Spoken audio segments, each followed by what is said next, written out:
So you're all alive. That's quite good.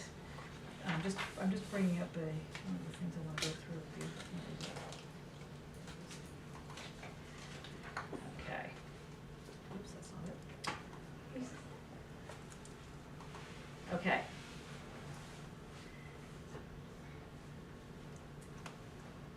Does anybody want to comment on this? Yes. On the book review? How was the book reviews? For those of you that did it. Yeah, which one did you do? You did I identity. didn't see the difference. Yeah, and would you basically argue? Well, it was an argument, it was an analytical book review, wasn't it? And? So I was kind of talking about the book and kind of what I got out of it. Uh-oh. It was good. I think right at the end I got adherence and word sets and what it Okay. is. That was my kind of last. But I guess it's the is and the kind of temporality of the identity and the fact that it's just this kind of self-replicates, self-justifies. It kind of just makes itself. There's no ground that kind of supports it. So it's just kind of a floating thing that actually started making some sense. And that came out of him analysing metaphysics and kind of how the Western thought of being, which was God, kind of being thought itself, and it kind of created the ground for small b being. So it kind of created this kind of self-replicating loop that didn't actually have any kind of structure underneath it, and just kind of floated. Good. And then he had to kind of step out of it because he couldn't actually get out of it, so he asked people to kind of jump out of it. And then at the end he realised that language was in itself fallible and you can't really use language, so that kind of went back to Parmenides' thinking or thought as a kind of way of not actually speaking but just thinking. It's kind of like, for those people that were at Sarah's research and practice today, when she wasn't speaking, she had just a little stuff on her face. She was still kind of speaking. It was a very Heideggerian moment. Sadly, I think he's right. Okay, what about yourself? Sorry, as you're eating. Making a body without organs, which is part of 1,000 Plateaus. Uh-huh. Good. And would you basically argue? It's kind of about creating lines of flight out of a empty, drained situation. The kind of idea is that organs within an organism are only ever able to be interpretive, so they don't experience directly, and they're kind of bounded up with a sense of lack and a sort of Oedipal triangle, so they're kind of constituted only by the mother and the father. There's no independent, there's no freedom, there's no experimentation, it's all kind of quite reductive. So experimentation is a way out of the strata of the organs and the organism and the organisation. And with the experimentation there are kind of opportunities within the situation, and if you kind of can manage to go through those openings, then you access these lines of flight, and then it's all about the fluid. The body without organs is a fluid.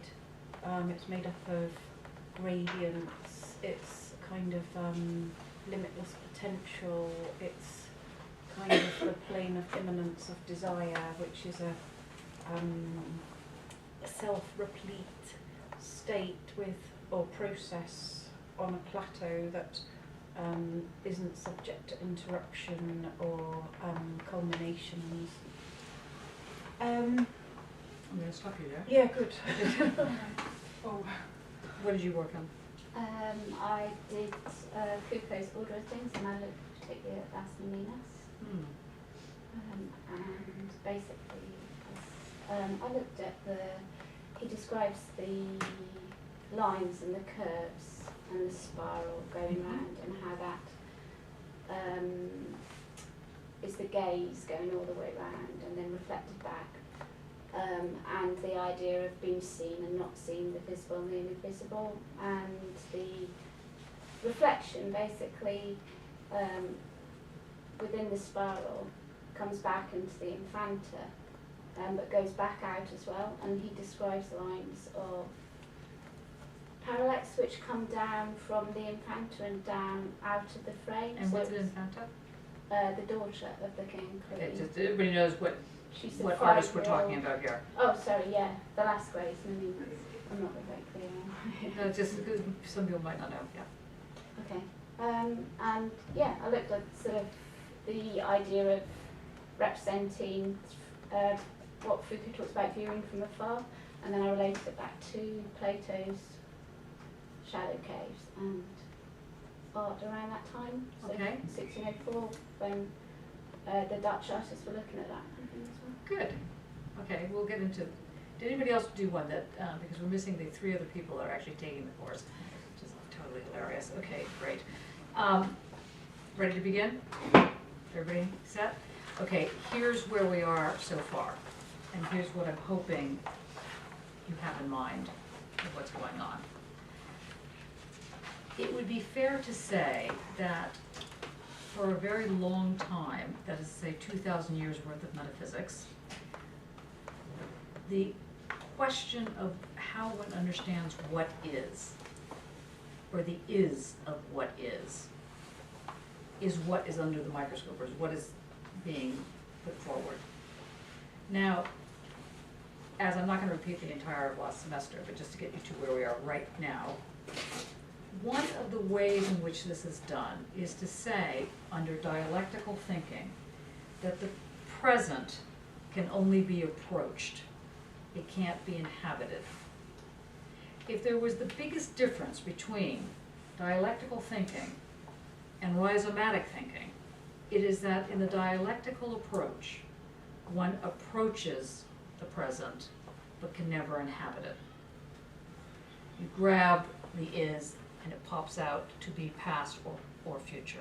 You're never in it, or if you are in it, you're stuck. You're like, can't get out of it. So it's not somewhere one can inhabit. It's what's called the excluded middle. So between thesis and antithesis is this point that doesn't get crossed. But we know in the 21st century, or anyway, in a different way of thinking the is, having issues, in a different way of thinking the is, I'm alive, no I'm not, I am. This is, not only is inhabitable, but it's something that can create a form of enactment, a form of doing. So it's not the kind of inhabitation that a Hegelian move would suggest, which is to say you can't do anything, or that you're stuck in this repetitive moment, and that the only thing you can do is represent, is re-present, is re-present. Oh, by the way, I brought markers. So in the Hegelian moment, you can only, oh great, that's really seeable, isn't it? Can you see, can you read that, represent? Okay. Another way of putting that word, represent, which is not at all seeable, understand, anyway. You can't see that, it's crazy.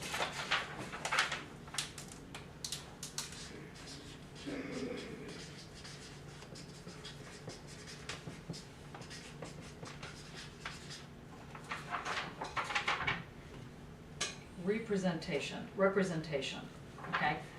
The argument is that because you can't inhabit the present, the only way the present can exist, the only way you can grasp the present is through its representation. It's re-presenting. It's putting it again and again.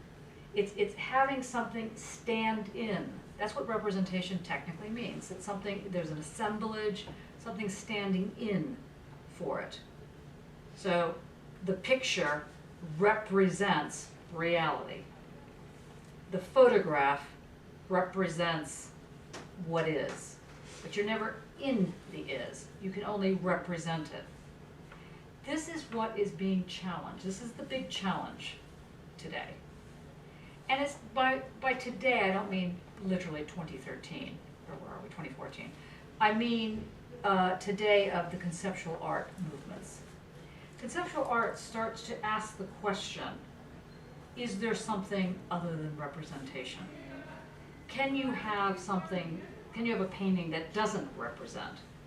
All it does is itself. And you guys have pretty much been brought up on the view that that is what art does. You're not coming from a classically trained art environment, which art was how good could you represent the vase, the flower, the essence of it. In the Hegelian move, we know that things have an essence. We know that this whole movement happens because of the dialectical way of understanding thought. Now, please remember this because we're going to go on a very fast ride. Okay, so here's what you need to remember so that you can get what's going on, because this will be part of the questions. In a dialectical move, the universe, or what is called the universal, the whole picture is contained. The whole picture. So everything, all logic is within a universal move. And if it's not universal, then it's just an opinion. And you can't prove it. You can't make a stand on it. It's just who wins, whoever yells louder. That's who wins, and that's obviously not good enough. So the brilliance of Hegel, the phenomenal aspect of it is that he figured out how to insert change into a total environment, into an environment that was a system. Now, what is a system? A system, it's not, it's a rhetorical question. A system is something that allows you to predict.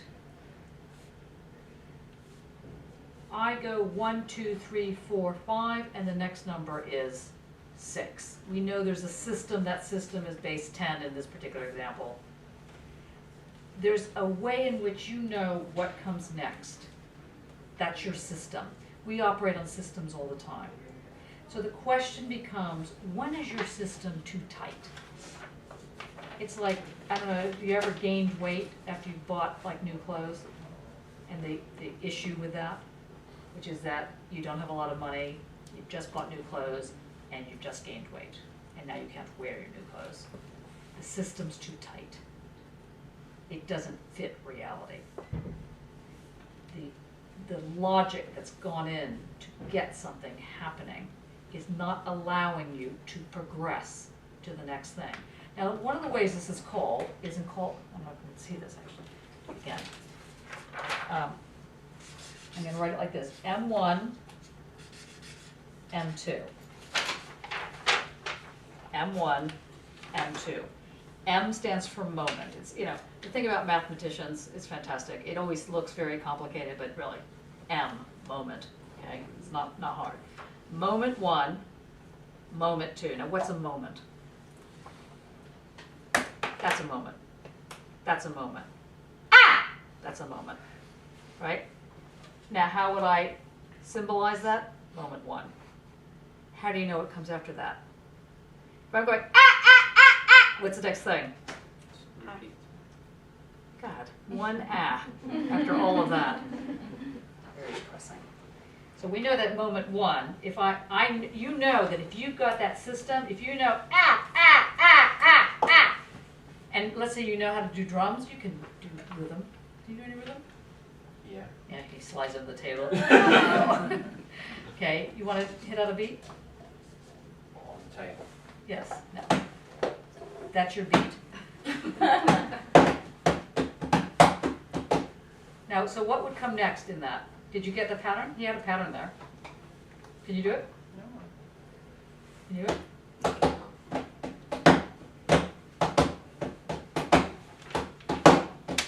Can you hear the pattern?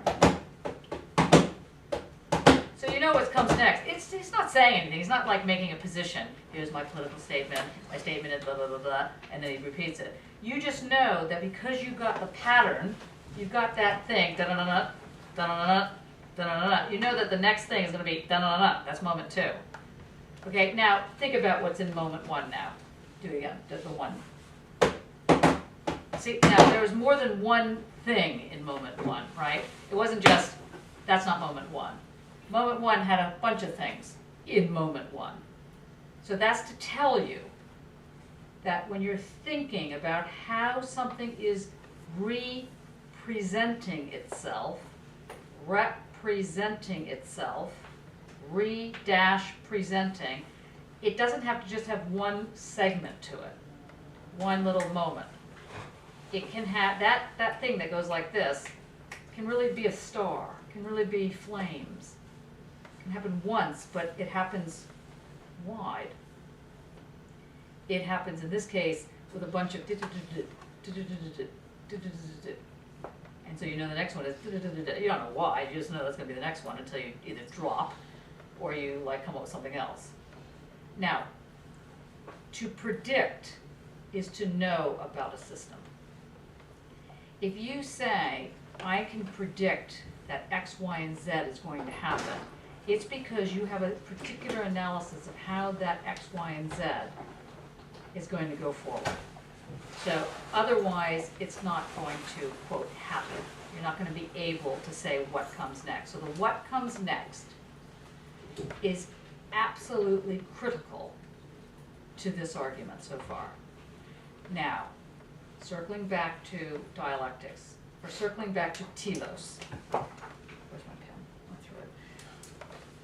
Telos.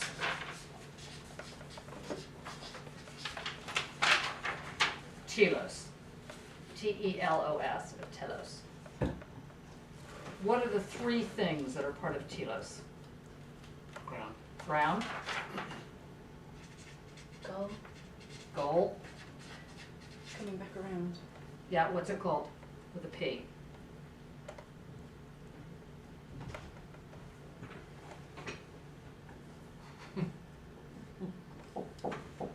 Come on in. Poetic. Nope.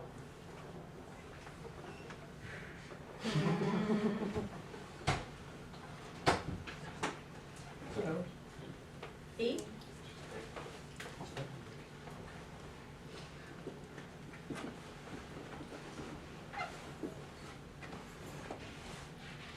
We have goal. We have ground. Purpose.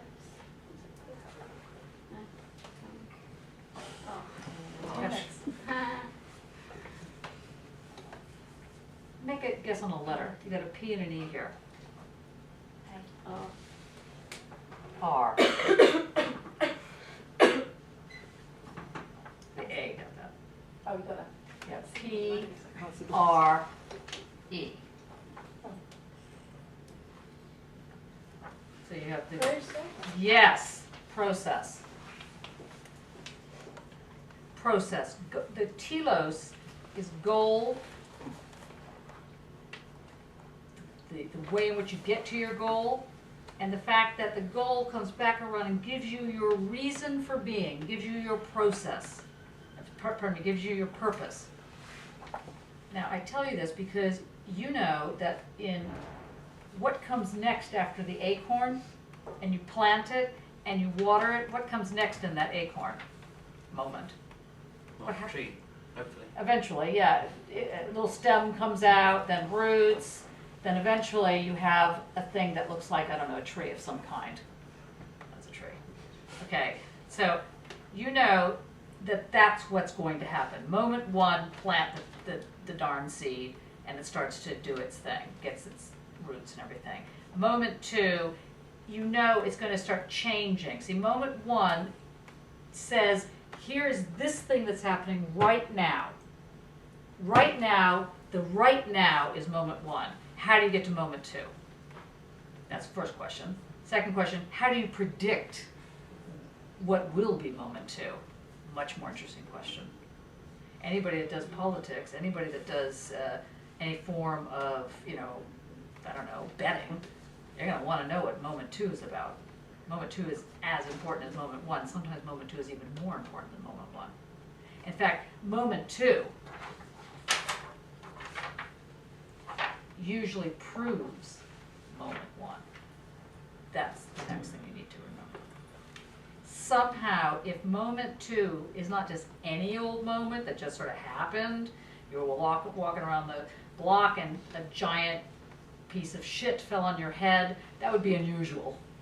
You wouldn't be expecting that, right?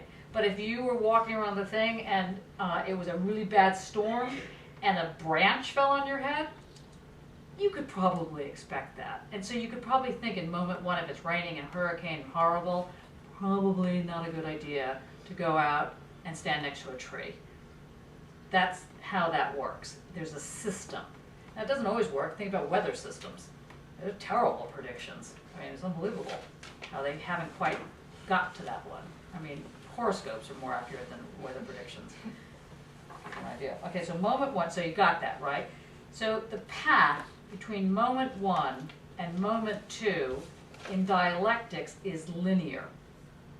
It takes, because the way in which logic operates, if this, then that, and the way it's written mathematically, so you can paint it on your things, if P, then Q. That's all it means. I mean, again, very simple mathematics. It sounds like it's saying something really fabulous, but it's just saying, if I give you this, then that will happen. If P, then Q. That's literally what it's saying. Okay, if P, then Maserati car. No, probably not. So if you want a Maserati car to be in moment 2, how'd you get there? How'd you make it happen? That's the question. And there's 2 ways of thinking this through. One way requires telos, and the other way doesn't. And so my plea for today's lecture is to not confuse rigor, being rigorous, with rigor mortis. Okay? Do not think that being really analytically sussed is the same thing as closing down thought. It's exactly the reverse. So that's not to say that spontaneity isn't important, it's to say that you need to understand what spontaneity is actually coming from. So the first thing to remember in today's, before we even get to the is of today, the now of today, is that the present is represented in the Hegelian moves. And anyone who is coming from a Hegelian logic, Zizek, Kristeva, some of Derrida, but not a lot. I realize he's a complicated case. Agamben, Badiou, a lot of these people that seem to be the so-called postmodernism are coming from a Hegelian move, and they talk about the relationship of representation a very specific way. Just try and remember this warning. Now, the next question is, well, what does it matter? Who cares about this issue of representation? Why are we, or why am I banging on about this? So the first part of that answer has to do with remember your history, even if you didn't live it. Take time to learn about the various things that have gone before you, like conceptualism, like art and language movement, like surrealism, Dada. These movements, not all of them, but a lot of the movements, and you need to think to yourself, which ones present themselves as a fight against the status quo? How are you going to get out of the status quo? Let's say you have a problem with the status quo. I'm not saying that everything's wrong with the status quo, but let's say you have an issue. How are you going to get out of it? How do you know that you can actually get out of it? Because if you're Hegelian, you're not going to get out of the status quo ever. You're going to be able to work so that you're brought right back in and it becomes the ground. There's no breaking of the status quo in the Hegelian move. It's an unfolding. It can unfold as slave environments. It can unfold as what's happening right now in Syria, awful. And not just in Syria, what about in the south of England with the floods and everything, in the north, wherever you guys, I don't know how if anybody's suffering from it, it's terrible. Now, what happens when you just see the world changing through its unfolding? That's one thing. And there's a whole range of arguments around how something is then represented. So what Heidegger does is he criticizes, as we've gone on about this for a couple of weeks, he criticizes Hegel and various people by saying that the is, this word is, which means be, to be is an is. To be, if you say, to be or not to be, it implies a future. What do I want to be? It implies the future. It also implies right now, the staying still, this be here. Now, in Heidegger, he's saying that to understand this is, you need to realize that the is creates a little boundary around itself. But it's not a boundary, it's not a tight boundary. It's not like this boundary like the Hegelian whole, that all that there is and all that there's not taken together creates the whole reality around which nothing else exists. This is very different. This is created via this pull together, this way in which the equal sign, as I keep saying, pulls the A and the other A together. That tells you absolutely nothing. We know the pattern, for example, that Mark was beating out on the table. Even if it wasn't exactly the same pattern, it was more or less the same pattern, so we can in fact see that it was, or hear that it was the same pattern. So you think of a cow and the kind of the crazy markings of a cow, it's a pattern. You know that if it's black blotches with white background, that's a pattern. It'll be one kind of cow, and if it's black with white blotches, it might be another kind of cow. And to come there. So the notion of pattern and the notion of representation doesn't mean it has to be exact. It doesn't mean it has to be this point for point copy or this clone. It doesn't have to be like that in order for it to belong together. So the relationship between Heidegger's notion of identity is that it pulls itself together and becomes known as connected. Whether or not the A is shaped the same way or sort of the same way or has 4 beats on one side and 4 other types of beats on the other side, but it's happening in a certain way, they belong together. And the key is how air gets into that belonging, or how space gets into it. I never know really what to call it, if we call it air. I mean, Irigaray criticizes Heidegger and says, you don't forget how air really plays a part of absence, of the not, of the negation. Okay, now, questions so far. Are there any questions? Because now I'm hoping I've laid down a little bit of the foundation, but have I? Have you been able to hear any of this foundation yet? Yeah? No? You okay? Good to go. Okay. So where we are right now then is the way in which this is hovers like a little spaceship. Actually, if you're sitting over here where I'm sitting, there's this annoying heartbeat thing that's going. This is the is. Okay, the big is driving me mad. Okay, so the is hovers just there, and Heidegger's making the argument that there's no structure to that is. But that doesn't mean it doesn't have a way of making sense. Literally, make sense. Like I'm making this thing, and the thing I'm making is called sense. It's comprehensible, it's graspable.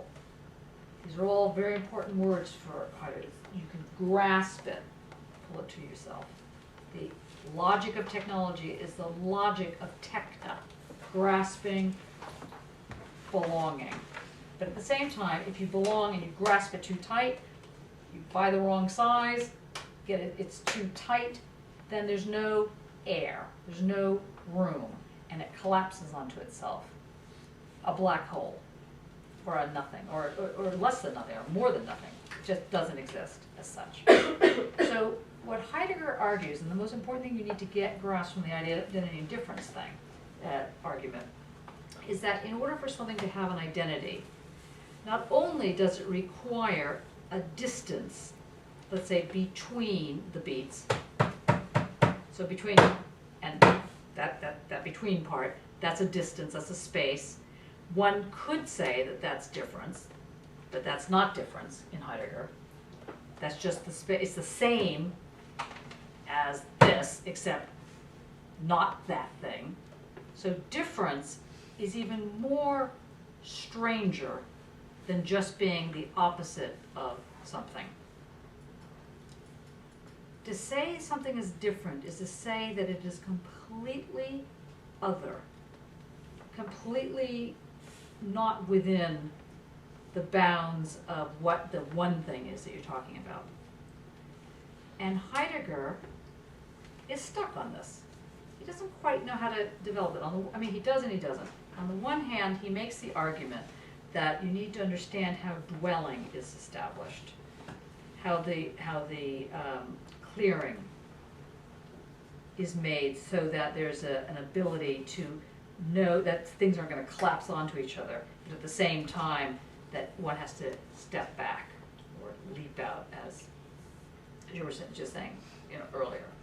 Now, when that happens, he is making the claim that there's an ontic that exists.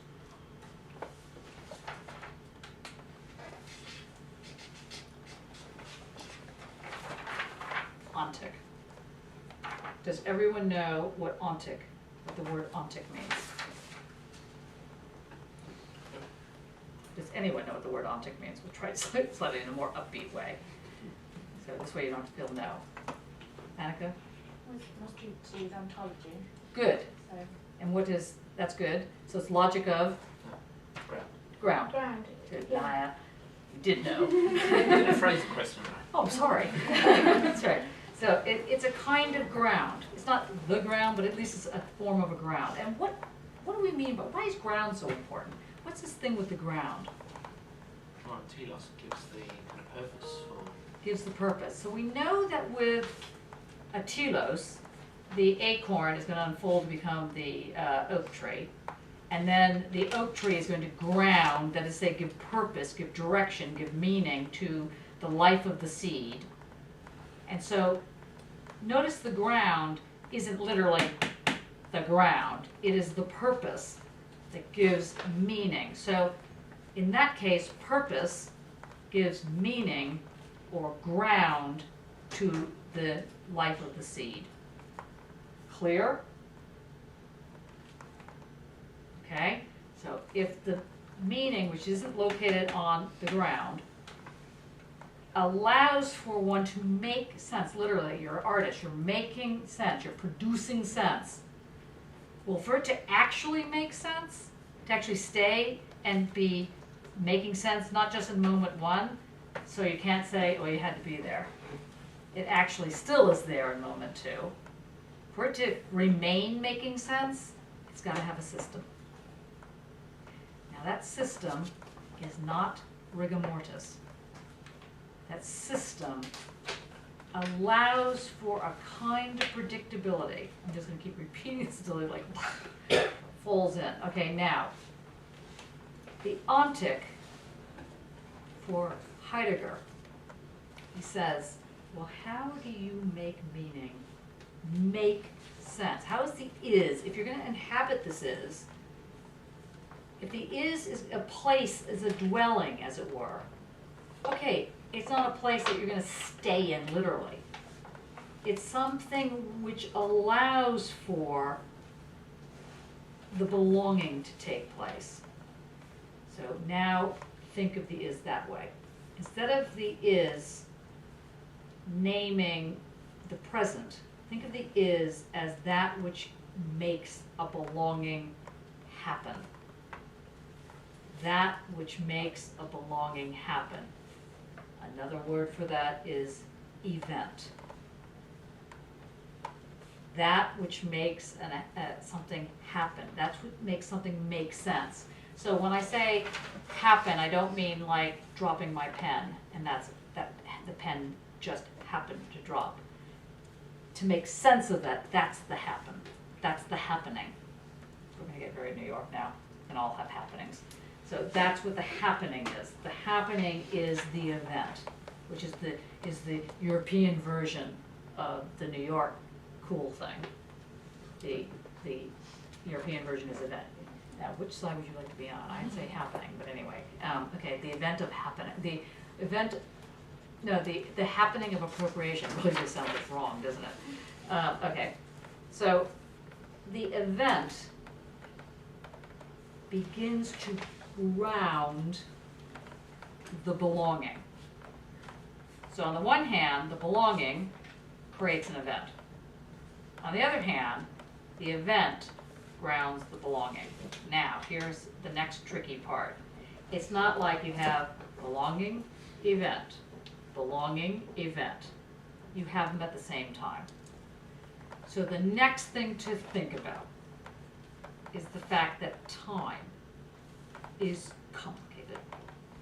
Even the most basic linear time is complicated because it means belonging and duration. It means happening and extended moment of happening.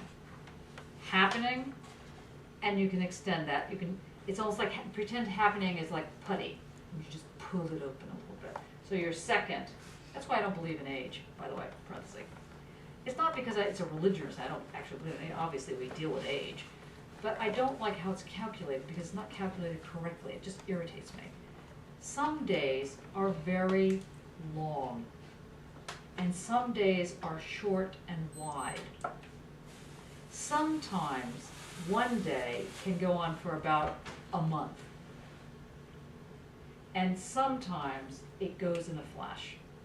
And how do you really calculate that time?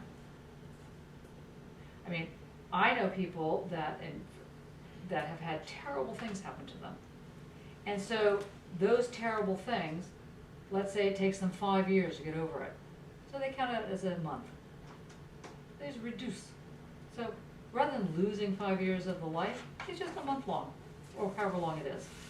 In the olden days, the days before passports, the days before people cared whether or not you had to know what your actual date was, you did it by moons. You did it by, you took a guess, a flying leap. I don't know, I'm 80, 90, whatever.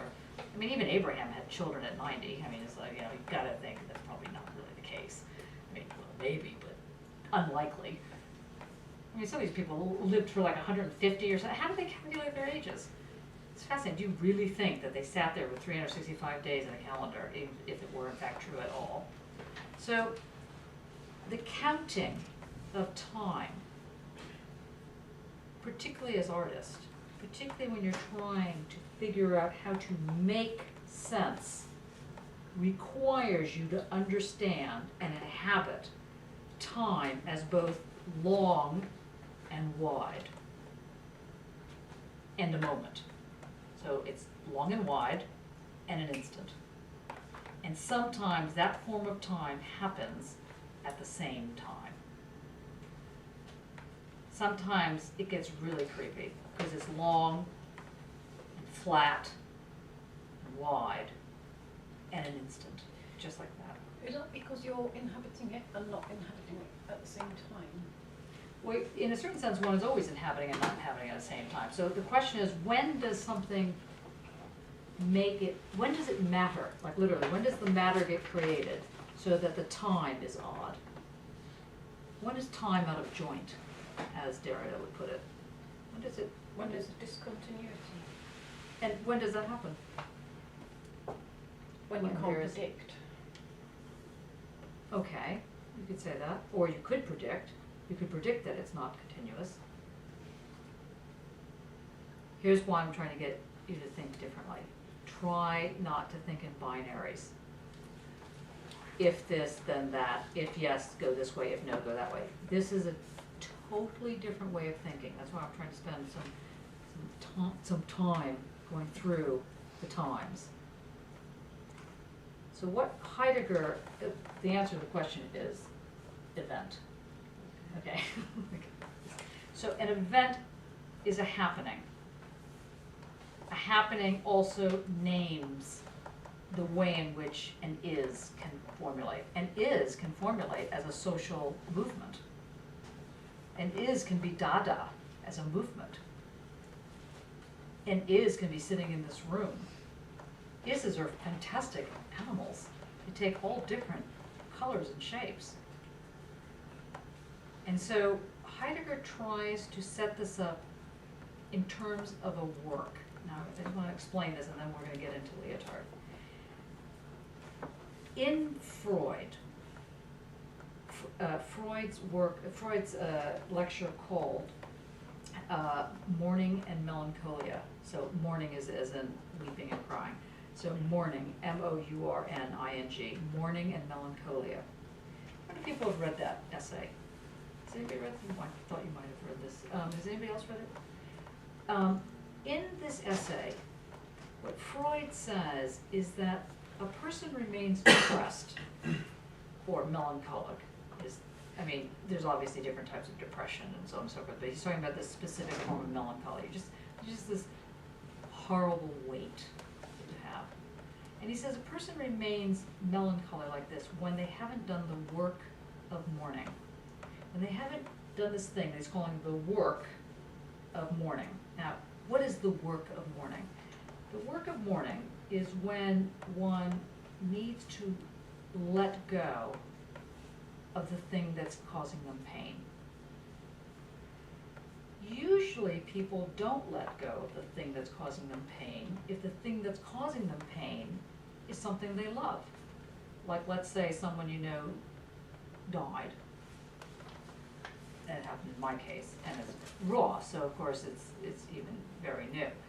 Now, if you don't learn how to mourn, you will keep that dead person next to you, somehow. Now, that's not the same thing as remembering them and celebrating their life. I mean literally keeping them with you. So, for example, this is why Freud gets into this whole conversation about phases, like let's say you mourn the fact that the breast was taken away from you too young. Let's say you mourn the fact that you had to learn how to be toilet trained. It doesn't have to be a person that you're actually literally mourning. But when the lost love object dies, whatever that love object is, when you can't let go of it, when you must keep it near, so near that in order to remember the life, let's say, of the person who's died, let's call it a person at this point, so you keep them close so that the pain reminds you of their life. The pain, the suffering, the pain of it keeps you real. Then you haven't done your mourning. You haven't done your work of mourning. It's not that you should be laughing and joking and carrying on necessarily. It's more like what Foucault was saying. You do not, even though the things one fights is abominable, you do not have to be sad to be a militant. It's the same idea. You have to learn how not to be sad in order to be a militant. You must learn how not to be, how to mourn in order that you can properly remember life, dead life. Now I tell you this, I give you the background to Freud, so you understand, a lot of times the basis of masochism, for example, and cutting. A lot of people, I don't know if you guys do it or not, but a lot of people who do cut themselves, often cut themselves because it makes them feel alive. They don't cut themselves because they thought to themselves, oh, how wonderful, I think I'm going to have an interesting scarring session. No, they think, I feel real, I feel alive, that the pain makes you feel right there. It's a form of not having completed a certain kind of loss, not knowing how to deal with a certain kind of loss. Now, so Freud goes on about it, how one deals with this he talks about this question of the work of mourning. Well, Heidegger borrows this. And he says a similar process happens in art. And he calls it the work of art. you need to understand what is required to make art work. It's the same process as the work of mourning. In other words, some people think that in order to make art, you have to be depressed and ready to throw yourself off a bridge. But that's not the best way to make art. That's the best way to make art in moment one. But if you want to keep repeating it, it's going to be a complex situation, especially if you keep throwing yourself off bridges. So something has to be, the process has to be grasped somehow. That's the grasping in technology. One has to grasp how art works, literally, how it does its job. And how it does its job by not keeping the pain close, the dead thing close, but figuring out how to get the air in there, how to get the space in there, so that you can have the identity and the difference in the same in the same moment. Are we ready to go on, or is that just... Anybody want to make a comment on this? Claire? Yeah, I was going to say that. No, I don't. Yes, I do. Okay, good. Um, You did a book review too, didn't you? no, Oh. I'm not. I think I had you down the same class. Anyway, go on. So when you're working on something and you kind of know it's not working, Mm-hmm. it's like so I'm going through now. Is Mhm. it best, by leaving it, By leaving it Leaving a it. little bit. but maybe coming back to it? And that's Well, what- but not leaving it and going, I'm never talking to this piece again because it's an Yeah. idiotic piece. But letting it rest. yeah. Yes, that's part of it, but that's even that. Okay, let's try it again. How does one think about mourning? How would you literally do, what would you think about was involved in the work of mourning? What do you think give me a step. What would need to happen? Are you a very religious person? No, but No. I have had mourning in the sense of I lost my husband, so at a very young age, and so I kind of, but I felt I didn't mourn because I kind of left it. Okay, so you haven't dealt with the work of mourning Yeah. yet. Okay, great. I Okay. kind of just Lie on the thought, couch. great, I can get on with my life in another way, which sounded awful, but No, it sounds interesting. I'm gonna really go with that one now. yeah. Well, let's put it like this. Every religion, I'll put it like this, has a way of dealing with death. Religions are great for death. It's one of the things they can step up to the plate and do. They do death very well. Same with the military. Their funerals are fantastic. They're just so over the top. So it's the same problem. And in the Jewish religion, you sit Shiva. There's all these different rules, which is that someone dies, someone that's close to you dies, and that you sit Shiva. And what that means is you put, you cover the mirrors, or you cover any reflective object, any reflective surface. Now, there's different reasons for why you do this. I'm sure that the hip and cool reason for why my tribe does it, is because you look like shit, and you don't want to see yourself. Literally, you literally do not want to look at yourself in the mirror. And you don't want to be in any sort of thing other than you want to be as horrible and as filthy and as exhausted as you personally feel like you want to be. You're not supposed to sit higher than low, whatever that means. You mainly are supposed to lay, not even sit up. And friends are supposed to come around and bring you food. It's fantastic. And of course, if you get really into it, you're supposed to pray every night. And this goes on for 10 days, and then you gotta stop it. 10 days, that's sitting Shiva. End of 10 days, no more Shiva. It's like, get over it, take the windows, start doing like you were doing, start like looking like you're a human being. But you're allowed to be upset for 1 year. At the end of the year, that's when a tombstone is able to be put on the grave, or whatever the spot is, in case you've given up all your organs or whatever, you just have a little spot there, or whatever, a little plaque. That's when the headstone is put on. You're meant to move on to a different form of remembering the person. And then in the second year, because the second year is usually more difficult than the first year, So in the second year, there's another whole bunch of things that you have to do. Now, I was always annoyed at religion. I always had issues with religion. And so it's kind of like irritating that those things actually help. So I ask you again, what do you do as the work of art? What do you do in order to maintain the pain without it killing you? Without you going, how do you get to moment 2 in a work of art? That's what Heidegger is. He's trying to address this question very parallel to this work of art, work of mourning scenario. He's talking about the suffering, he's talking about the pain, he's talking about the revealing. Okay. Leotard, Lyotard, not the type you wear, the type you read. Leotard, Jean-Francois, Jean, Francois Leotard, writes in the entry to his Libidinal economy, if you don't know how to hide, then you don't know how to love. Kind of an interesting sentence. And it's connected to this work of mourning, work of art. A person who knows not how to hide knows not how to love. Now, he's not talking about, sitting under the table and waiting for someone to come home and then jumping out and going boo. He's not talking about that kind of hiding. So what kind of hiding is he talking about? Holding something back. Yes, and what do you hold back? Part of yourself then, part of your identity. So let's try and link that now with the work of mourning, or the work of art. The work of mourning stroke the work of art. What is it? Because in the work of mourning, I would say you haven't gone through the work of mourning yet, Claire, I say that very respectfully, in my 1 second analysis of your entire life.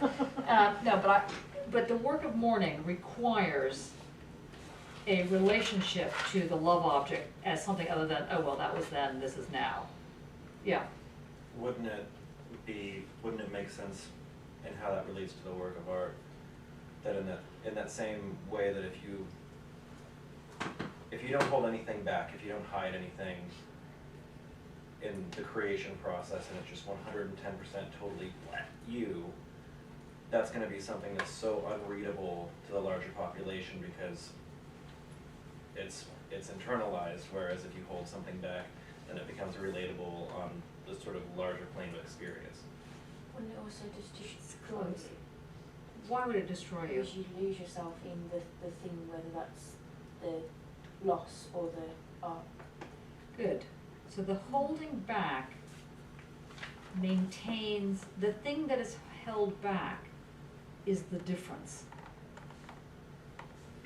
So to put it slightly more obtuse, if we can get there, the way in which, you're not wrong, Arch, in the way you're saying that. It's just, did anybody listen to The Racist the other day that was on BBC? By Noah, Trevor Noah. It's hilarious. I mean, I'm going to have to say this, but it was very funny. I might be able to find the clip so I can play you just a section of it. Because this is a guy who's from South Africa, he's black, and he always wanted to be taken as black. And in South Africa, he was seen as being colored because his father was white and his mother was black. And he was very excited because when he was going to America, he knew he'd be taken as being black. But unfortunately, when he got to the US, people kept speaking to him in Spanish. So they kept taking him as being Mexican. And he wasn't even, people were really very racist against him for being Mexican. He was very annoyed about this because he wasn't even Mexican. It wasn't even his racism.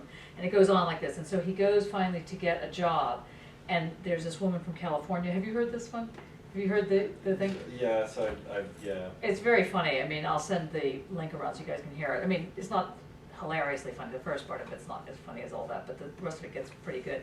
And there's this woman from like California who is someone who doesn't hold back. She goes, yeah, really? Huh? Yeah, hi, how are you doing? Hi, yes, well, yeah. Now you have to put down, what are you? You can be black, you can be white, you can be, whatever. There's a whole list of people, types and colors and so on. And he's always wanted to just say, I am a black person.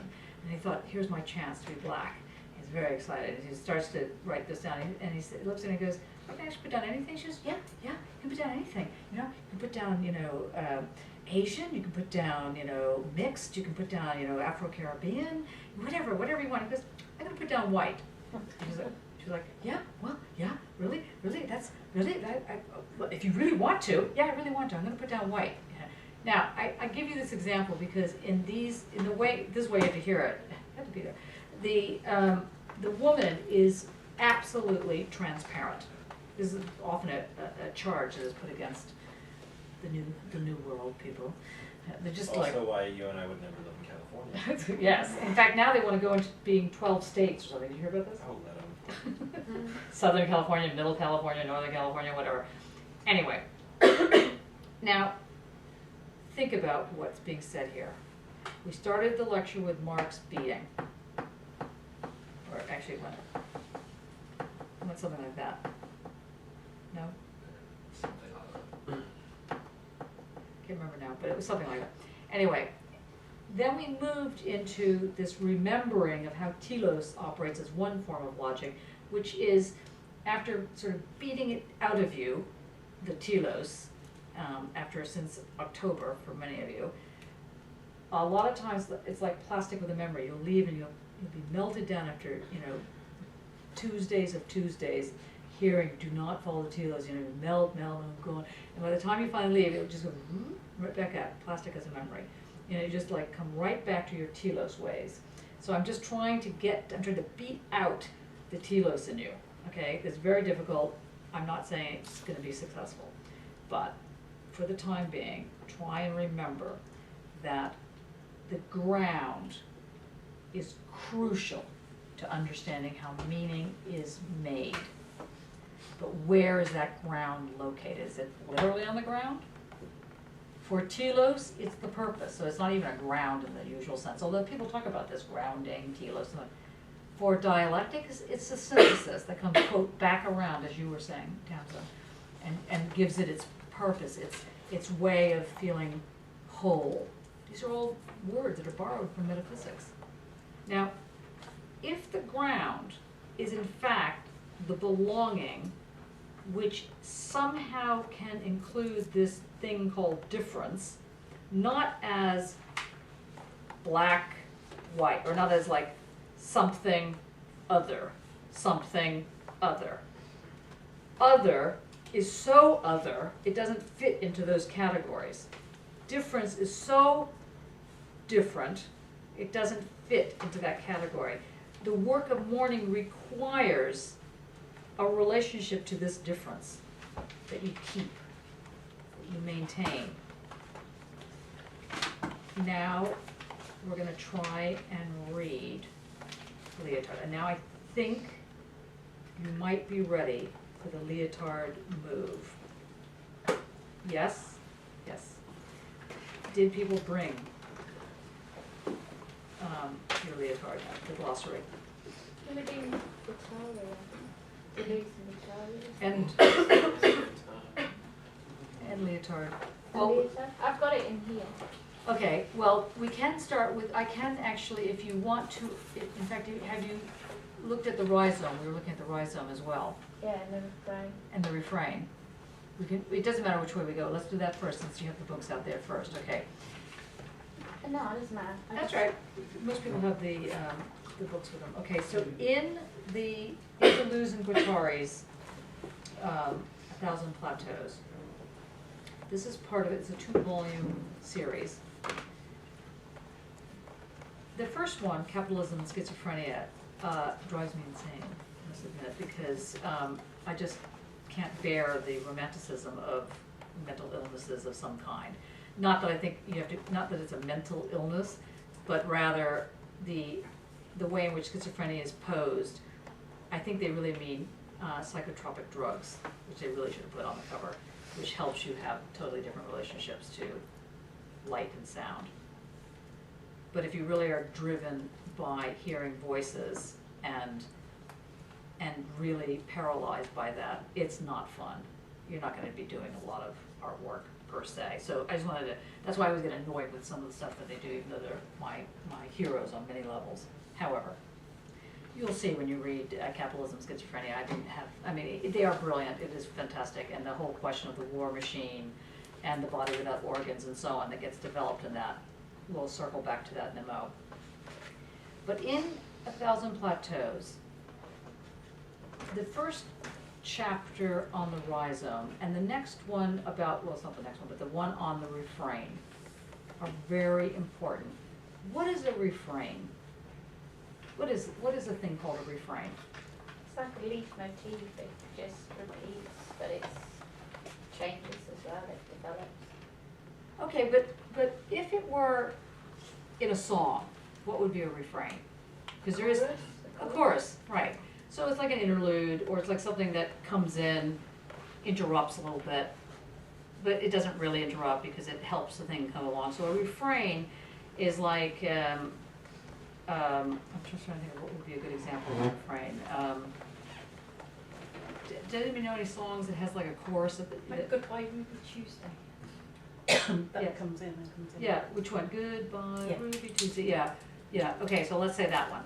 So once it's repeated, you know, that's your refrain. Now, the thing about sound is that it doesn't have an end point, though it ends. So in a certain sense, it has an end point, but it's not as dramatic an end as a hard cut line. So the refrain, in your mind, the refrain is either a 1 or a 0. Take a wild guess. You've got the rhizome and you have the refrain. Which is the 1 and which is the 0? Refrain would be the 1. Yes, how'd you come there? Because it's predictable. It's Yes. It's segments. It's a segment. Okay, And it's repeated. and it's repeated. It doesn't necessarily have to be repeatable. I mean, exactly repeatable, like you were saying. It doesn't have to be like a clone, though it can be. So it can be your pattern. Or like a motif, that sounds like. Yeah, like a leitmotif, yes, absolutely. So anything that's a segment, for the purposes of this discussion, is a 1. So the very first thing you need to let go of very gently, like a scab, pull it off slightly. You need to let go of 1 being a number and think of 1 being a segment. Think of 1 being something that is graspable. But it's a refrain, so it's graspable in a very particular way. It's graspable in a repeatable sense. So anything that's able to be repeated can be taken to be a refrain. Anything that can't be repeated, that is wholly different than the repeat, is the 0. That's very different than Euclidean geometry. The 0 is not opposite a 1. It's completely different than the 1. A 0 names something very weird. It names difference. Now, think about that sentence. Names difference. Difference is so completely other that it might not have a body, or if it has a body, it might not have organs, or if it has organs, they might not do anything. It's a something that is not a placeholder. A placeholder is a 1. Something that holds a place can be represented, is a representable feature of something. It's something that you could take the present and repeat it. It has a feature to it, which is another great word to learn today. These will all be on the thing.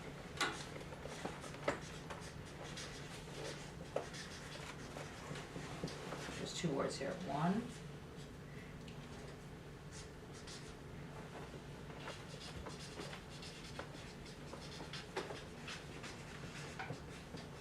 Okay. two words on here. One is iterability, and the other one is incommensurable. These are great words that are fabulous dinner party words for friends of yours that are in postmodern motifs. Okay, they will love these words. You will win at Hangman or Scrabble on these words. Iterability, incommensurable, and also the other favorite in that group, simulacra or cra. Simulacrum or simulacra, C-R-A. Simulacrum, simulacrum. So those are the three words that appear like ghost every 5 minutes in your reading, and you need to know what these words mean. Some of them mean one, and some of them mean 0, and some of them mean both of those things, and you need to know when. So, what does it mean to be iterable, which is not irritable? What does it mean to be iterable? What's the iterability? Repeatable. Yeah, very good. See? Excellent. Undergraduate life lives. Very good. And how did you know that?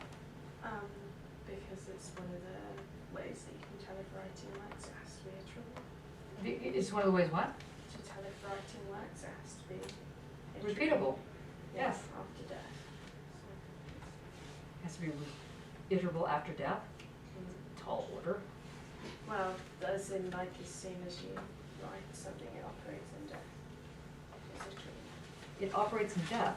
What does that mean? I'm curious. So it's the presence, the separation from the author.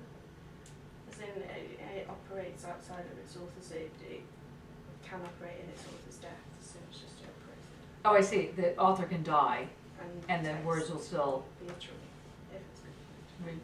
be repeatable on some level. Yeah.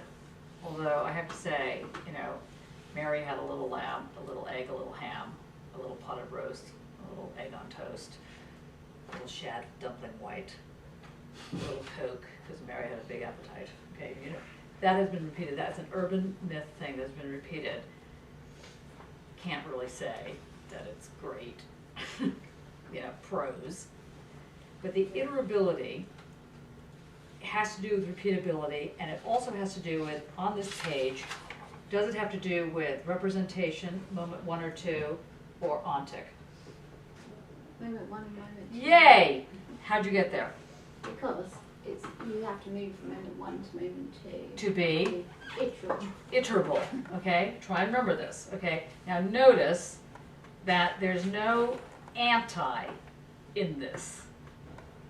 So it's not like men are the opposite of women. No, no, no. It's not that gay is the opposite of straight. Wrong again. There's no opposite here. These are going to present, they're going to create a new thing, a new word. So excited I have these pens. Sadly, it's not working at that. Which is not quite right, but you're going to learn today this word as well. Singularity. Singularities exist when there is no anti. There's no dualism. There's no binary. It just is. Just an is. And just an is, as we've found out today, is like a very complicated animal.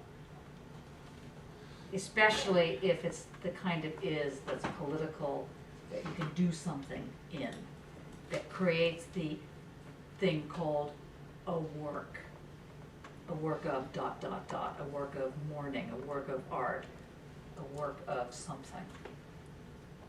Now, iterability, repeatability. It goes from moment 1 to moment 2 and further. Incommensurable, or incommensurate, I'll put that right here, incommensurate. What does that mean? What does it mean to be commensurate? Exclusive. Some things are exclusive to each close, it's close, it's, Commensurate means you can sit around a table literally together. yes, so they Commensurate belong, means you can't. yeah. Two things So if something's incommensurate, It it means, doesn't belong within a certain unity. it doesn't belong within a certain unity, but something more than that is going It on. doesn't follow from, one thing doesn't follow from the other. Right, but it still can be able to be in the same setting. So in other words, to put it slightly differently, let's look at your work that you do. I'm thinking about your video in the corner, and then certain things that are on another side. You could make an argument that those are incommensurate, because there's no logical reason why you got them in there, but they work. So the thing about the incommensurate is not, you're right, that it's that they don't belong in a certain sense, but they also make something work, even though they don't belong. Just try and write this down so you hear it, because this is the first time you've heard, is this the first time you guys have heard these words? The second time? No, the second word. The second word you've heard. You haven't come across incommensurate. Or I haven't understood, or just read it. I think as well. virginity is always so fabulous. That's the great thing about teaching. Okay, incommensurate, okay. They're the sort of words I keep looking up with my Kindle, and I can never remember what they mean. Right, I like it, yeah. Try and remember now that all of this is connected with identity and difference. So if something is incommensurable, it does something. That doesn't mean that it fits in, but it creates some kind of atmosphere or some kind of something. Like two dinner guests that aren't quite suited. Had it recent, huh? That's the second time you mentioned this dinner party, yeah. Yes, they're kind of incommensurate. There's always going to be a tension. There's never going to be a decent conversation, and yet there's still something happening. Right, okay, so they're not quite antagonistic, they're not contradictory, and they're not really contrary. Is it something to do with causation or the lack of causation? Yes, it has something to do with causation being not its first Not the principle. relationship. Right, It's what Andrew said, it's the tension, I think, it's the tension between the one that belongs and the one that doesn't. good, okay, but now, what's that? So it's the difference. It's the difference. It's very important.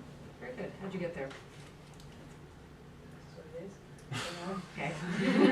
Okay, that was good up to that point. Okay. Gotta explain all of it. That's right. What were you just saying? I got it from what you were saying.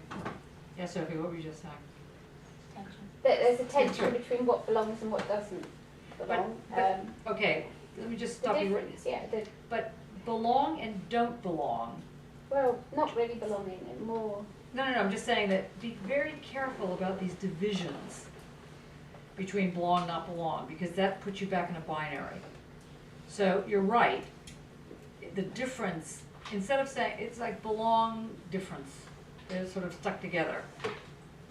To belong is to have difference, not as a separate entity, like difference is not a segment.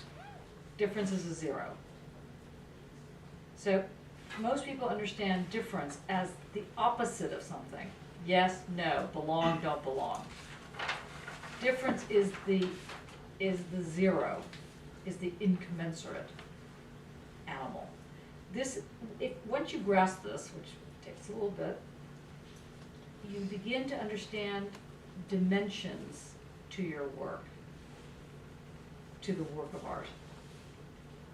That they require, and the dimensions, not the level of, I mean, there are obviously first dimension, second dimension, third dimension, and so on. But they even go even more wild than that, string dimensions and 17 dimensions. There's very weird dimensions going on. We'll get back to this. Now, simulacra, or simulacrum. well, it's What's the like difference between a cra and a crumb? a crow is just one, and Good. crumb is several. But a simulacra is like when you've got, well, like going back to Las Molinas, the image in the mirror is Yes. a simulacra of the king and queen.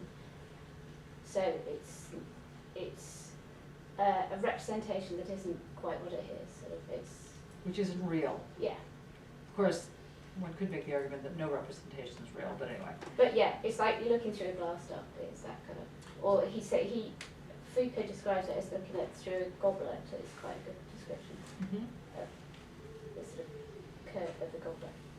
Okay, we're getting Uses it, yes, the smoke. okay. More, Is it more, not a copy that's presented as real? good, So, keep going. who's simulacrum simulation? Yeah, it can be like a hologram or something like that. So the real kind of disappears, and the copy of the copy gets presented and experienced as the real. Right, So it's like it's representing itself. yes, good. Scaring me. Yes, that's good. Okay, that's correct.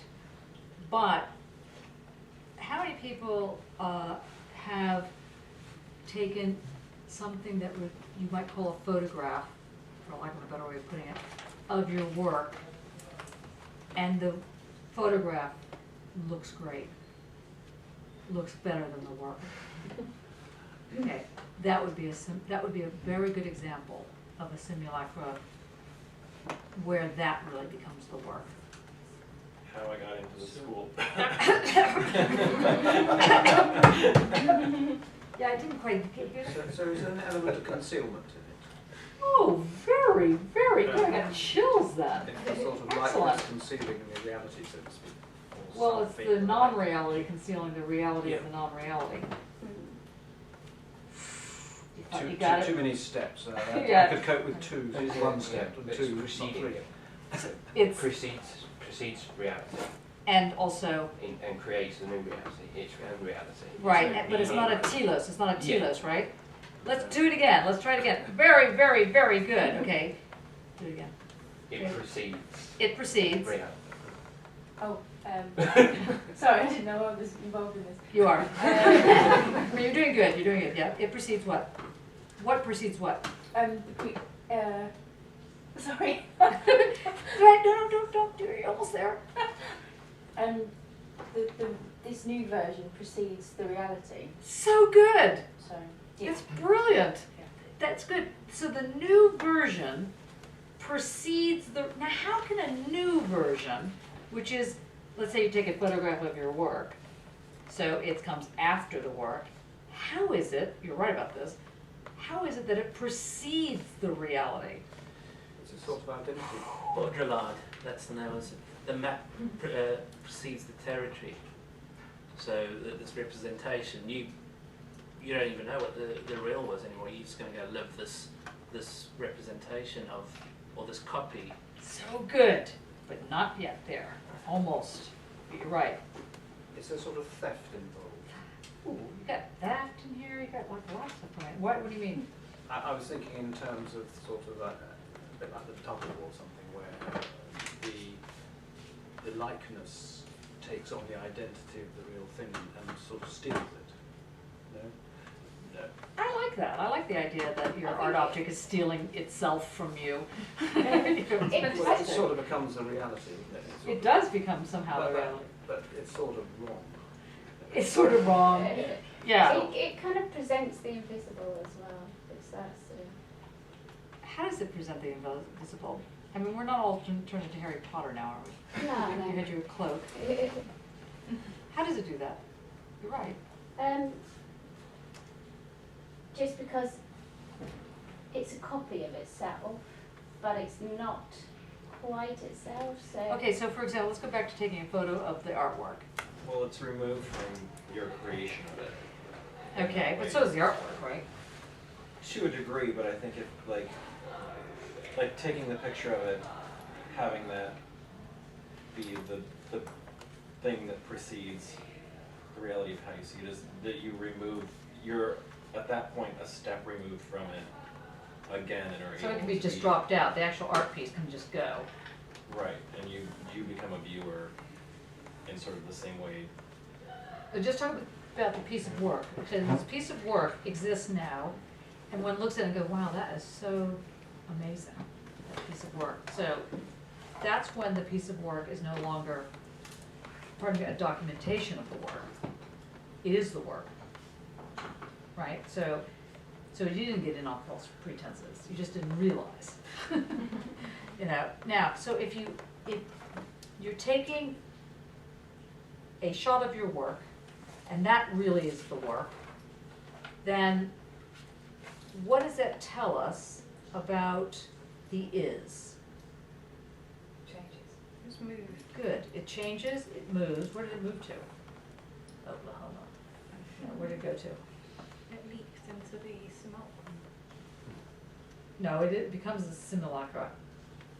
Okay, not quite, almost there.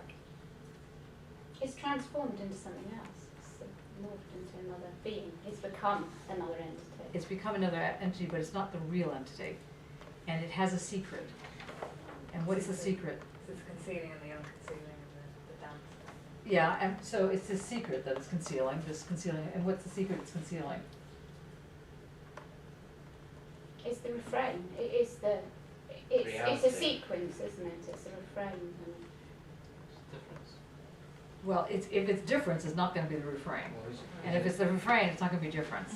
Isn't the whole thing of the simulacra that it conceals reality in a certain way? It makes So close. There's a sort of sameness. I think it's a Okay. segment. It's only part of it, isn't it? Because if you take a photo, you only seen a part of it. So you're presenting a part of it as a whole. So you're presenting it, so close. How do you spell whole there? WHOLE, but it could be the other way It as could be well. the other way. So if it's concealing the whole, with the W in parentheses, let's say, the whole, let's say, to push this a little bit further, is the 0. Mm. So in fact, it both conceals and reveals the whole. So the simulacra is a weird animal because it presents itself as real, but it's not real. But actually it is real. It's more real than the piece of artwork because it's working as a piece of artwork. And on the other hand, it can never give you the whole business. So it presents itself as if it is the is.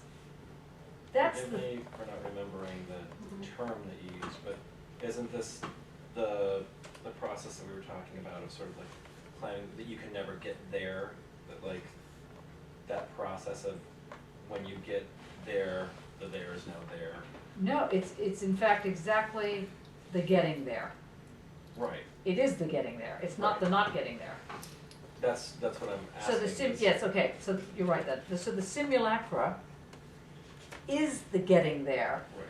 Whereas, but what are you getting there to? Or what is the there that you get to? You get to a fake there. Has the there moved then? No, the there is still there. Okay, let's start again. Okay. Okay, so let's pretend this is your artwork. Okay. And you take a photo of it, click. And then the photo of it, this is a lovely piece, but the photo of it becomes unbelievable lovely. And so that becomes what you show people. That becomes the work. It's not really the work, because that's the work. But then that really is kind of the work, because maybe it works better than that work. Okay, so then you have this thing that's working better than the work. So that's your work, but it's not really the work. So in fact, that little lie, saying, I'm the work, but actually I'm not, that thing is the simulacra. And it pretends, as it were, to be the real thing. But at the same time, it actually is a real thing. It's just not the real thing. And it turns out maybe it's even better than the real thing.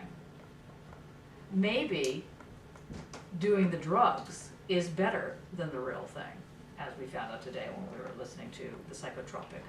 Are you talking about, have I understood? Sorry, I went way off on there, yeah. No, I'm just wondering if I've understood the word iteration correctly. Are we talking about a second iteration here, the simulacrum? Is it a new iteration of the It's a original? Pre-iteration. A reiteration. Pre. yeah. Pre. So No, that- it's, if it were an iteration, because an iteration makes it sound like a new generation of something, Uh-huh. right? That's how you're using iteration, right? And you could make an argument that the photograph was an iteration of the thing, but that's not really the case, is it? Because a photograph isn't, what would be an iteration of this is if somebody, if the artist did another one of these, even maybe as a photograph. And then that piece, as the second generation of this, would be something different. But we're talking about the same generation. We're talking about a dolly sheep situation. We're talking about the clone scenario. Which, well, maybe dolly sheep is not the right thing. We're talking about something that is able to stand in as though this were the real thing. If Simon decided to make another piece to go along with this, a newer piece, a different piece, a better piece, something like this, that would be one thing. But to take a photo of this and to pass it off as the same thing, except different, that's not an iteration. That's a simulacrum. Are we getting somewhere here? Yes? I'm sorry, right? Yeah. I'm sorry, the real then is, again, stealing from Baudrillard, is the hyperreal. The real becomes the hyperreal. Because it really is real. It's more real than the real. Yeah. Is it still the same thing if you were to have a photograph of that and say that's the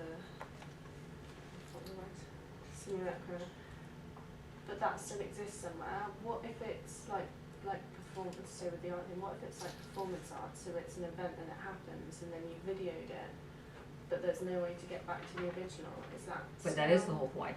Yeah, is that In fact, still to the be honest same with you, thing? there's never a way to get back to the original.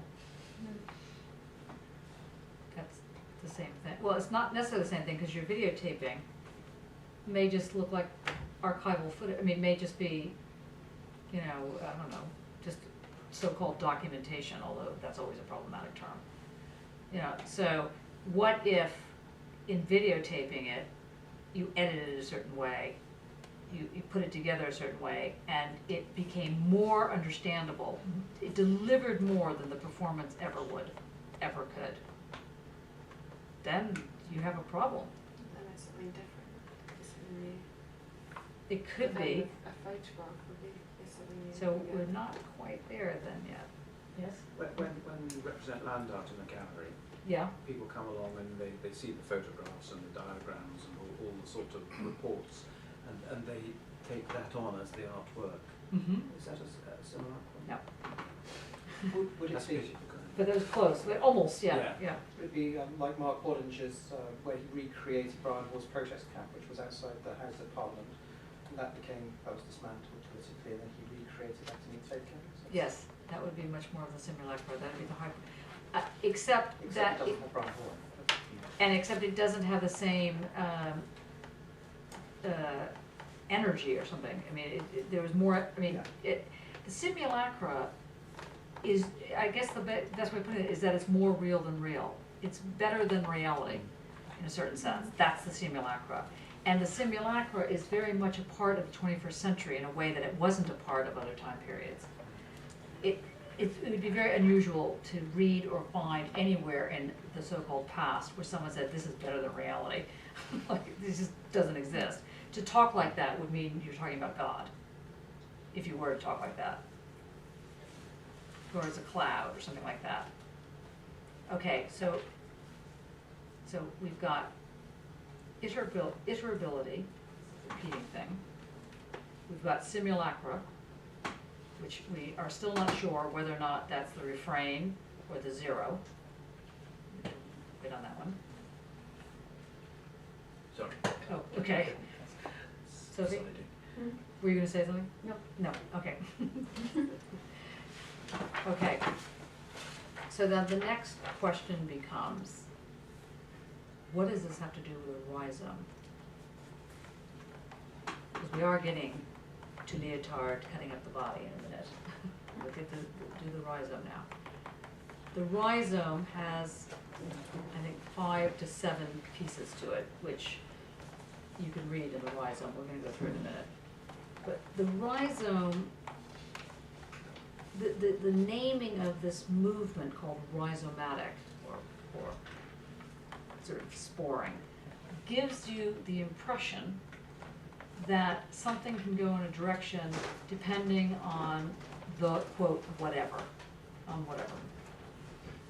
So it seems spontaneous, or there's an act of spontaneity about it.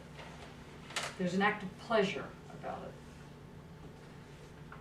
Actually, one of the things that came in today's research and practice was when, I think it was Francis was saying that, or somehow we were discussing the difference between the lack, desire and the lack. And the work of those artists and philosophers that think through this relationship between lack and desire and put it to one, abject, that's what we're talking about. We're talking about the abject. And the way in which the rhizome operates, it is not dealing with those kinds of tropes. It's not dealing with abject, it's not dealing with lack. There's a different form of energy. It's trying to capture a different type of intensity. It's trying to capture intensity as a moment that spores, that jumps. Now, once you start thinking in this term, you get a different, this was very helpful in medical research, and particularly around cancer and other viruses, HIV viruses, and the kind of odd new viruses that are happening. In fact, the thing called a virus operates very differently than a bacterial infection, as you know, if you've gotten the flu versus a cold. Okay, because a virus jumps, and it also replicates itself unendingly, which is not the case with the bacteria. It's kind of interesting. So one of the things that happened in a rhizomatic, in understanding what we're going to go into now, this notion of the jump, the spore, the leaping out, this kind of weird way of understanding something. If you think about it medically, because I'm just going to try and get you to think about this. Jim Dine's work, by the way, his landscape paintings are very useful for this kind of notion of the viral landscapes that he did in the 60s or 70s or whatever it was. Anyway, this kind of notion of the kind of leap, the jump, and the iteration of its jumping was a very different way to start understanding how something proliferated in a way that wasn't division of cells, and then you go from 1 cell to 2 cells to 4 cells to whatever it was, to 16 cells, and it exponentially would be replicating. A virus operates on these kind of principles: singularities, simulacra.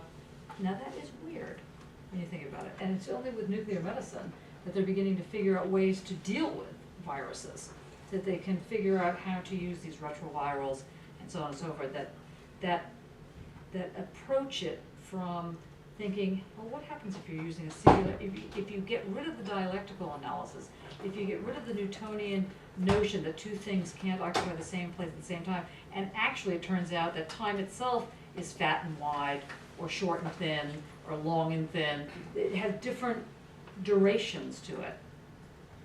This is what is being brought in when you start to think about what appears to be very chaotic. It's just got a different logic. The logic that requires you to think in pluralism, in plural, and singular, how can I put this? That requires a certain kind of simultaneity. So in the word simultaneity is embedded the word plural. So the word plural doesn't mean many, like it does in linear logics. Plural means simultaneous.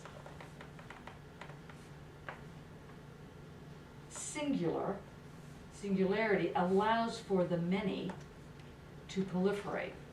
So it does sound like, like a shell game of words. So you need to say something like fall over, wink, or something, so I know that you're getting or not getting this. But the singularity of something names the ability to have nothing other than itself. No other side. You might even want to call it new term. Well, I don't think it's a new term. I think you might not go for this year.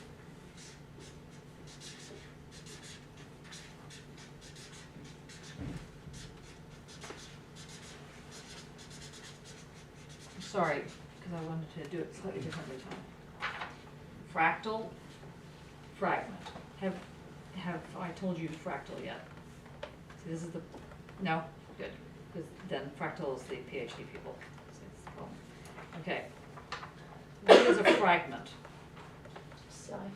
Broken off piece Broken off from what? of a whole. Of a whole. Okay.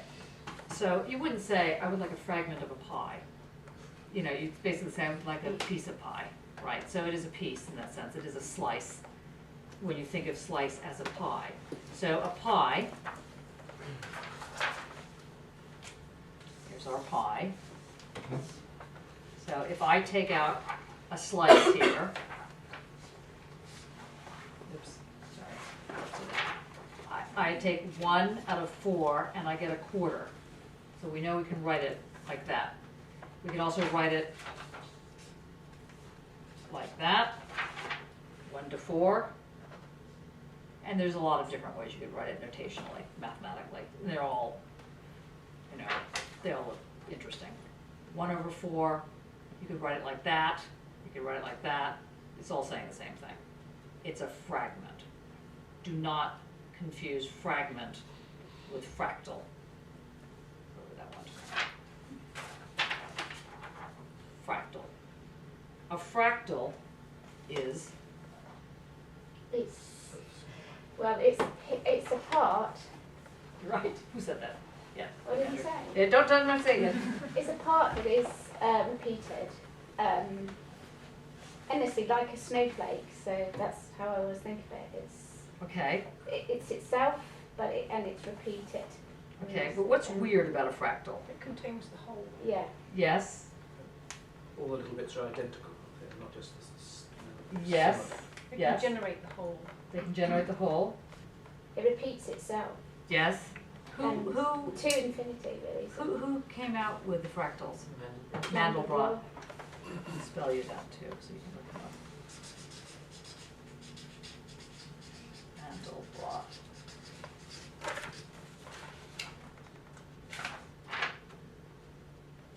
Mandelbrot.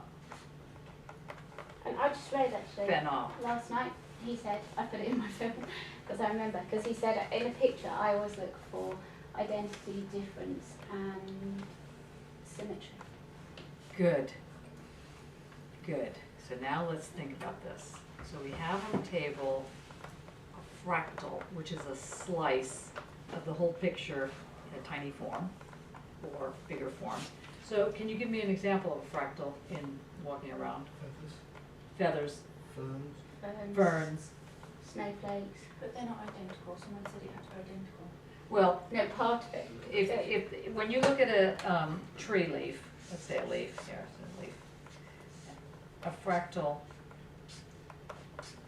kind of, sorry, I'm really- so the way in which the leaf repeats itself and has these little bits, that's been repeated as a fractal. In fact, if you have, in fact, I suggest all of you walk around, look at trees, and lay under them, and see how the branches repeat themselves. You mean that one leaf grows and repeats itself? No, Or it's all the- of the It's the tree growth. It's like a sequence. It's sort of like a spiral, but it's Leonardo does it very well. He draws it on the trees. Leonardo da Vinci, and he did a lot. No, So- Leonardo Golding. That's Leonardo. Well, no, because you always say it properly. No, that's a good point, good point.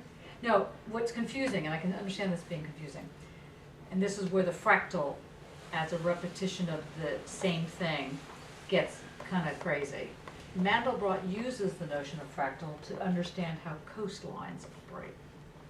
Now, when you think about a coastline, they're really jagged and, you know, like, they don't look like they're repeating anything. So you need to think, just use it as a marker right now to think, how is that a repeatable scenario? How is it that the tree that Mandelbrot is talking about, because he's basically talking about how the branches come out, and they come out like big, and then they go littler, and then littler, littler, to these little tiny points. But they're basically repeating the same pattern. All of the trees do this kind of fractaling. Now, this also is the case with the way in which an algorithm works. I'm just throwing this out, just, sorry, this is like a potpourri of terms tonight, I'm not trying, but Andrew kind of made the connection. Can you repeat what you said about the fractal? It's about self-similarity. If I remember rightly, what happened with Mandelbrot was he was working on set theory, Mm-hmm. and he plugged in the details of his set theory into a computer and was amazed to find that it came out with this graphic. And when he examined the graphic, what he found was that if you put a microscope on it, or if you ask the computer to print that section out a bit bigger, it looks just the same as the previous bit. And then if you do that again, you say, well, I just want to focus on that bit then, and blows it up again, it comes out looking just the same. It's got pretty much the same colours, shapes and so on, and that's... So the question is Annika's, right, it's the question that Annika is asking then, which is a fair enough question and is the correct question. How is it possible that a fractal and this iterability of what seems to be the same in either smaller and smaller, larger and larger, more microscopic things, creates ragged, jagged, weird cliff faces? Well, anomalies, I was thinking. Anomalies, yeah. How does it create anomalies? Well, they're anomalies at kind of this distance, but at that distance, they start making, falling Sense. into sets of patterns. Okay. So we, So it's just a matter of So it's- perception then? Matter well, of it's kind distance. of distance, I guess. Close? But, so, I mean, with this fractal thing, there's no outside, is there? There's kind of Okay, now we're getting, There's no edge, basically. there's no edge, And he did a lot, endless. non-edge things. Non-edge. Islands, he called them. Islands. Yes.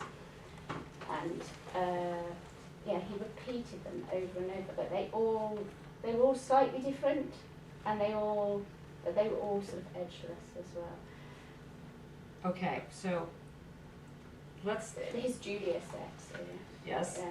yes, that's correct. Now, but it still doesn't answer, sadly, I'm just thinking, like, if we're talking about feathers, like Andrew said, what happens if the bird suddenly grows a different shaped feather or a different coloured feather? So that's not what... No, the reason they sort of say that about feathers is because the structure of a feather is it's got a central stem, and then you can These. see that it's got these barbs, things coming off it. But if you focus in on those things that are coming off it, you see each of those is like a central stem with bits coming off it. And Okay. those bits kind of fit So the together. patterns are within the patterns? Yes. Isn't that just a part of the whole? That's not the whole. whole. The whole whole. But there's a sense in which it's The whole. repeatable to get to the whole. Yeah, but that doesn't go on forever. It's part of, when you're looking at fractal, before we were discussing that it's a part of the whole, it's not the whole. But it's also the whole. It's not the whole set. But it's But it's also like the a set. set of rules that Does it creates mean it. it can be repeatable, so it doesn't have to Yeah. be? Yeah. So the thing that's weird about a fractal is that it, at the one and the same time, so simultaneity, at one and the same time, it is both a slice and the whole. Now, that combination creates odd or anomaly. You're gonna have to take it on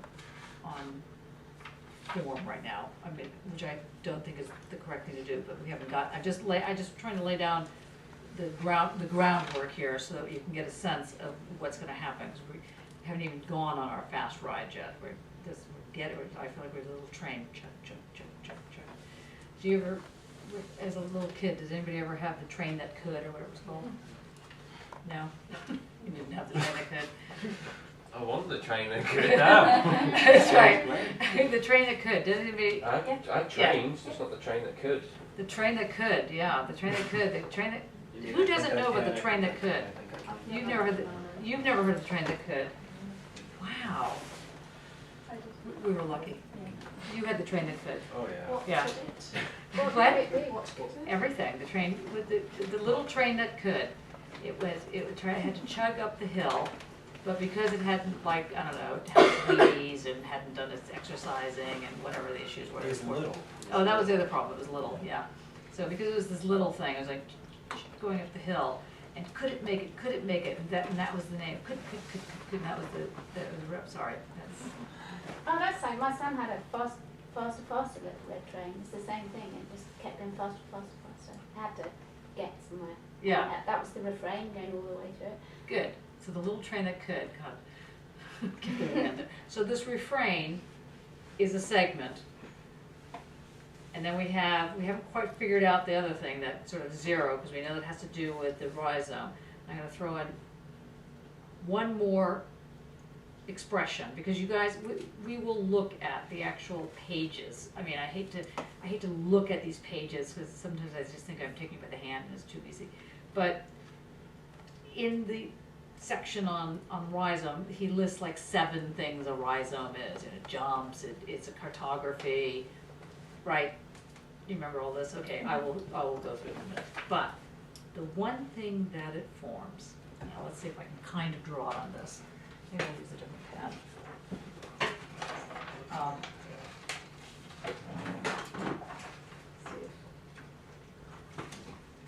See if I still have this.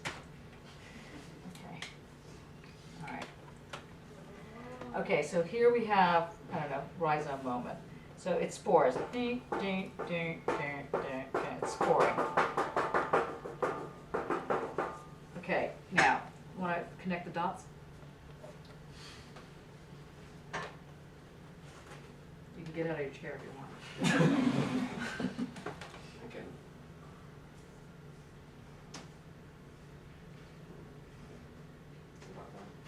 Okay. Dots. That one. Kind of go around the edge. There's that one. There's one there.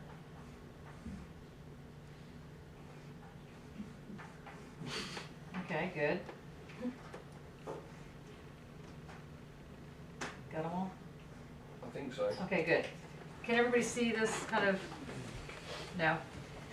Okay, this is stupid. What's the back one like? Oh, let's try it. Tell you what. Let's see if this works. It's sporing. Ah! Okay, connect the dots. Okay.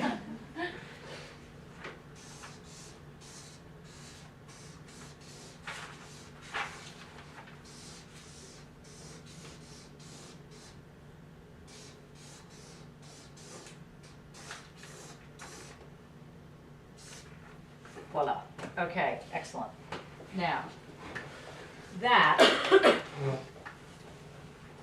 this thing here is only making sense because it is connected of the dots that spored. And so the thing that's now been drawn in reality, in real reality, not the hyper reality, in the real reality, it doesn't have these hard edges. But in this reality, so that we can understand the real reality, in this hyper reality, it has edges, so you make sense of it. So these edges give it a shape. But now picture this without hard edges. So same shape, no hard edges, and you've got a plane of imminence. Okay, so the plane of imminence is formed by this rhizomatic sporing moment that gets connected somehow. In Mark's view, it got connected because he went on a little journey and he connected it this way. I mean, somebody else might have connected it, you know, like that, and, you know, could have been connected. But those things are planes of imminence. Those things, they're not hard edges, but the entity doesn't go further than itself. So what you're looking at is a plane of imminence, or I like to call it the magic carpet, if that's too romantic. You have this plane that has a shape. You could say it's a body without organs. It is formed by its rhizomatic structures that are put together because they can be. That's the only reason. They're not put together because they have to be. They're put together because they can be. So you think about identity politics, for example, and wearing certain outfits, certain things get put together not because they have to be put together, but because they can be. and that creates a sense of some kind of presence.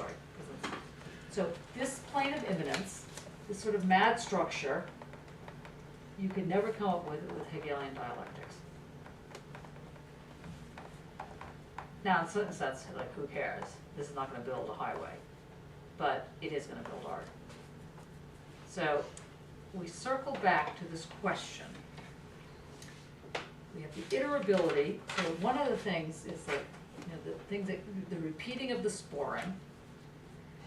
We have the sporing itself could be, because it's repeatable, a refrain. So sometimes the sporing is the refrain. And if the refrain works a certain way, it can create the plane of immanence. Sometimes, usually, it cannot create a plane of immanence. It needs something else, something that makes it belong, makes it stick together. It needs the work of art. So the work of art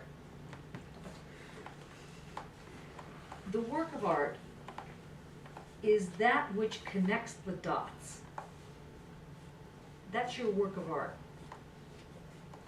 But it's a weird connecting of the dots. It's not literally like paint by number or something, obviously. Because in connecting the dots this way, you create an ontic, or you create a plane of immanence.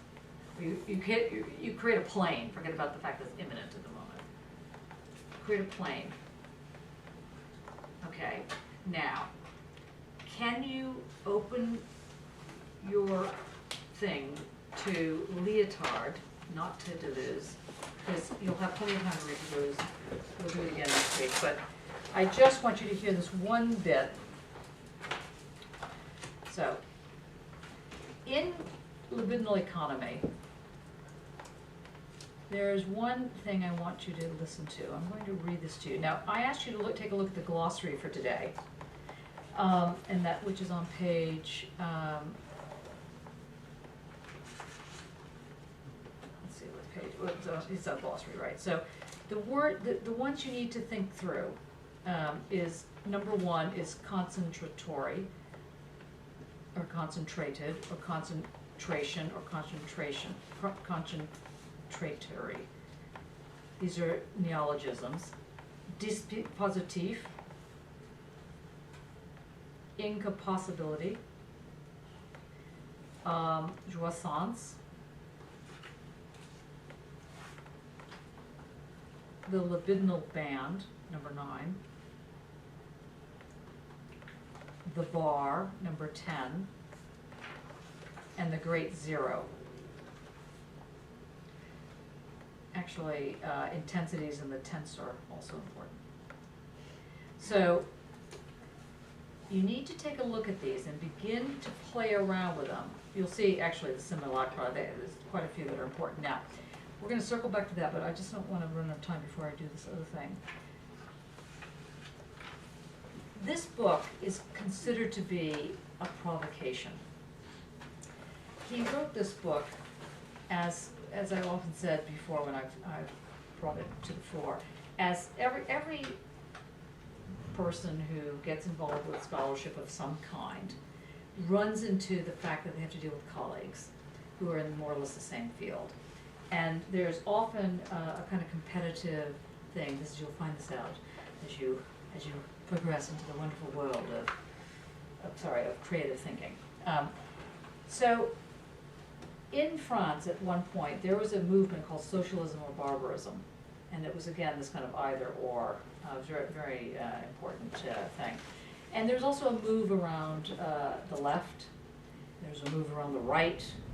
This is all bubbling in the sun. Now, think about right now with the Ukraine in Kiev.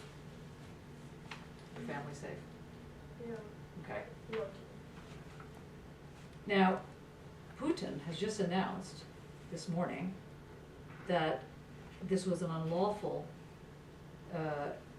thing that just happened, and that the people that have uprisen, have overthrown violently the government. It's quite big what's going on. And in the 50s, something happened in Budapest. Does anybody know what happened in Budapest? What happened? Crushed dissenters, didn't it? What crushed dissenters? Well, the current government crushed a group of dissenters. What government crushed dissenters? Well, What happened? Russia. The Russians came in with tanks, and this was a problem if you were on the left, because there was this thing about supporting, first of all, the Soviet Union, and second of all, leftist things. And here you had this Stalinist move where people were being literally run over with the tanks. And a movement came up that was basically socialism or barbarism. And the question was, what side were you going to be on? Were you going to be on the socialist side, i.e., okay, it was a bit of a problem that there was this thing, or were you going to be on the barbarism side? That is to say, in favor of armed revolution. So it got very complicated. And Leotard got disgusted with the whole mess. And this is bubbling up for like 15 years. And he writes what he calls his fuck you book. That's what he literally calls this thing. This book he wrote because he basically had it with his comrades. He basically said, this either or dialectical reasoning is problematic. You can't even tell when not to support something or when to support it, because your logic is taking you to a place that should not go, where you should not go. So the book becomes a very provocative book. He throws it out as a, kind of blood on people, and it's a nasty book. There's parts of this book that are just really, you just want to go, wow, you really needed to take some Valium here, guy, or just step away from the anger, like something like that. He was in bad mood. It's very provocative, and that's why I want you to read it, because I want you to get a sense of how he understands this plane of immanence. He understands the plane of immanence as what he calls a libidinal band, or a libidinal economy, an economy. So he calls this kind of plane as something that makes something join up and be systematic. So an economy means that it's systematic, and when you're being economical, what does that mean? If you're being economical, if I say I'm being economical with the truth, what does it mean? I'm only giving you bits and pieces, right? Yeah. I'm not lying, but I'm giving you a shorthand. So an economy tends to mean the shorthand version of whatever it is you're looking at. So simulacra can also be a kind of weird economy. So just keep thinking about this. So we're thinking about planes, we're thinking about surfaces, we're thinking about what he's going to start calling the ephemeral skin, the skin of the social, the skin that, like, you need to have a better sense of, other than, structure, superstructure, ideology. No, you have to have a sense of how it doesn't work, and yet does. There's a logic to it. The logic just isn't the one you're following. So this kind of plane of immanence, or later what he will call the libidinal band, or libidinal economy. Libidinal means sexual, carnal, problematic, in the sexual, carnal, masturbatory sense. He's quite vicious about this. And the first paragraph of the first chapter is very obscene. It's an obscene thing. So will anybody feel offended if you hear something obscene? Okay, good. Okay, then, okay, Tamsin, do you mind reading it aloud? I will show it to you. Okay, so just read, why am I not getting to it? Sorry. After the book, sorry. Yeah, here it is. So chapter 1, the great ephemeral skin. So if you just read it to the, I just need you to read it to there, to the end. Okay, can you read that long? Yeah. Okay, now it is obscene, Okay. it is frustrating, and it is Okay. nasty. While Tamsin reads, for those of you that don't have the book, just listen, read it slowly. Read it with as much emphasis as you can. And read it realizing that he's talking about something to do with the simulacra we're talking about, or this this plane of immanence, this band, this libidinal band. These are the words that you need to. He entitles the whole chapter "The Ephemeral Skin." Opening the libidinal surface. Open the so-called body and spread out all its surfaces. Not only the skin, with each of its folds, wrinkles, scars, with its great velvety planes, and contiguous to that, the scalp and its mane of hair, the tender pubic fur, nipples, nails, hard transparent skin under the heel, the light frills of the eyelids set with lashes, but open and spread, expose the labia majora, so also the labia minora with their blue network bathed in mucus. Dilate the diaphragm of the anal sphincter. Longitudinally cut and flatten out the black conduit of the rectum, then the colon, then the cecum, now a ribbon with its surface all striated and polluted with shit, as though your dressmaker's scissors were opening the leg of an old pair of trousers. Go on.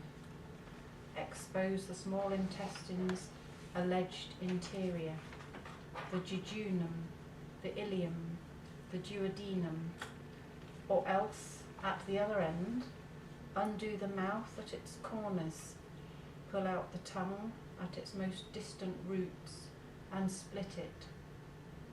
Spread out the bat's wings of the palate and its damp basements. Open the trachea and make it the skeleton of a boat under construction, armed with scalpels and tweezers. Dismantle and lay out the bundles and bodies of the encephalon, and then the whole network of veins and arteries intact on an immense mattress, and then the lymphatic network, and the fine bony pieces of the wrist, the ankle. Take them apart and put them end to end with all the layers of nerve tissue which surround the aqueous humours and the cavernous body of the penis, and extract the great muscles, the great dorsal necks. Spread them out like smooth, sleeping dolphins. Work as the sun does when you're sunbathing or taking grass. And this is not all, far from it.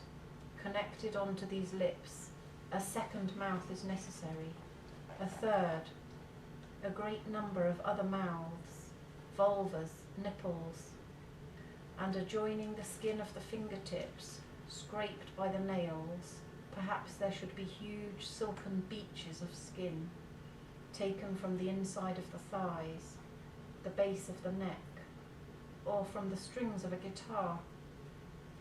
And against the palm, all latticed with nerves and creased like a yellow leaf, set potter's clays, or even hard wooden handles encrusted with jewels, or a steering wheel, or a drifter's sail are perhaps required. Don't forget to add to the tongue and all the pieces of the vocal apparatus, all the sounds of which they are capable, and moreover the whole selective network of sounds, that is, the phonological system, for this too belongs to the libidinal body, like colours that must be added to retinas, like certain particles to the epidermis, like some particularly favoured smells to the nasal cavities, like preferred words and syntaxes to the mouths which utter them, and to the hands which write them. It is not enough, you see, to say like Belma, that the fold in the armpit of the child, dreamily intent, her elbow on the table and chin in her hand, could count as the folds of her groin, or even as the juncture of the lips of her sex. The question of counting as, don't urge us to ask it, far less to resolve it. It is not a part of the body. Of what body? The organic body, organised with survival as its goal, against what excites it to death, assured against riot and agitation, not a part which comes to be substituted for another part, like, for example, in the case of this little girl, the fleshiness of the arm for that of the thighs, and its faint fold for the vaginal slit. It is not this displacement of parts, recognizable in the organic body of political economy, itself initially assembled from differentiated and appropriated parts, the latter never being without the former, that we first need to consider. Such displacement, whose function is representation, substitution, presupposes a bodily unity upon which it is inscribed through transgression. There is no need to begin with transgression. We must go immediately to the very limits of cruelty, perform the deception of polymorphous perversion, spread out the immense membrane of the libidinal body, which is quite different to a frame. It is made from the most heterogeneous textures, bone, epithelium, sheets to write on, charged atmospheres, swords, glass cases, peoples, grasses, canvases to paint. All these zones are joined end to end in a band which has no back to it, a Mobius band which interests us not because it is closed, but because it is one-sided, a Mobian skin which, rather than being smooth, is on the contrary, is this topologically possible, covered with roughness, corners, creases, cavities, which when it passes on the first turn will be cavities, but perhaps on the second, lumps. But as for what turn the band is on, no one knows, nor will know, in the eternal term. The interminable band with its variable geometry, for nothing requires that an excavation remain concave. Besides, it is inevitably convex on the second turn, provided it lasts. Has not got two sides, but only one, and therefore neither exterior nor interior.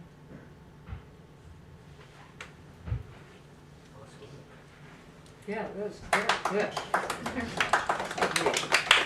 Okay, what do you make of it?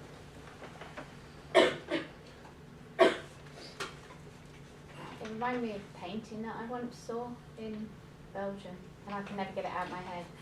And it was like the flame of a saint, and it was where they were just peeling. Sorry? It's Bartholomew. Is it? Thank you. And it's the most horrific but compelling painting as well, because they literally flame the skin off his body. Yeah. And it's a bit like that, to me, is like that. It's very powerful. It's very powerful. It takes you where you don't want to go, but it's compelling as well. It sort of draws you in. All the more powerful It could for the take way you you in. read it. Yeah. It's very Very measured. slow, yeah. Yeah. Something I've just noticed first time now is this almost the end. What we saw was inevitably convex on the second turn, provided it lasts. So it's that repeatable moment. So if it doesn't come round and your bumps on the one side and now the kind of holes on the other side, then it's not. Yes, excellent. What is he describing there? Wholeness. What's that? Wholeness, I think, but that there was no space in between, like the cutting, like in cutting everything off and out, you're not dissecting something, it's turning into this like one solid plane. It's a plane, yeah. So it's not whole in that sense, it's a plane. So it's a surface. He's actually talking about a surface. But what's interesting about the surface, or one of the many things that's interesting about it, is that the surface has characteristics. So you're thinking surface, normally one might think of a surface as either empty or not having any depth, or not having any thickness, not having anything to it. But this has everything to it. It has whole swords and civilizations and bands and whatever. So it's a very, it is one of the most powerful analytic pieces on what is a surface. But it's infinite as well. Mhm. It just goes round and round. Yes. It's only got one side that it just turns. Yeah, like the modus strip. endlessly. Yeah, like Mhm. this one. What were you It's saying? like a dream, in a way, that sort of anything can be connected to anything and be meaningful in relation to anything else. Although there are connections, because he is talking about like the sinews and the muscles and the, you know, and while he's talking about the flaying of a body, and it's also not a body that's quite dead. I mean, he's talking about something that has mucus and, you know, like, he's not talking about a dead, he's not talking about a cadaver, so there's something quite cruel about what is going on, and it's pedophilic, I mean, it just goes on, you know. Now, why is he doing that? Why couldn't he just take apart a flower? Why this? Why did he have to go there?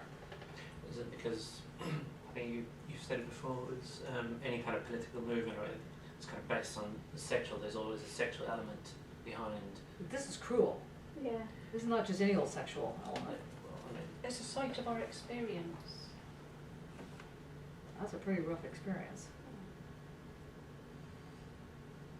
No, it's like the violent overthrow. It's like there has to be a sort of violence to overthrowing something. It's sort of stripping back the skin. You have to sort of.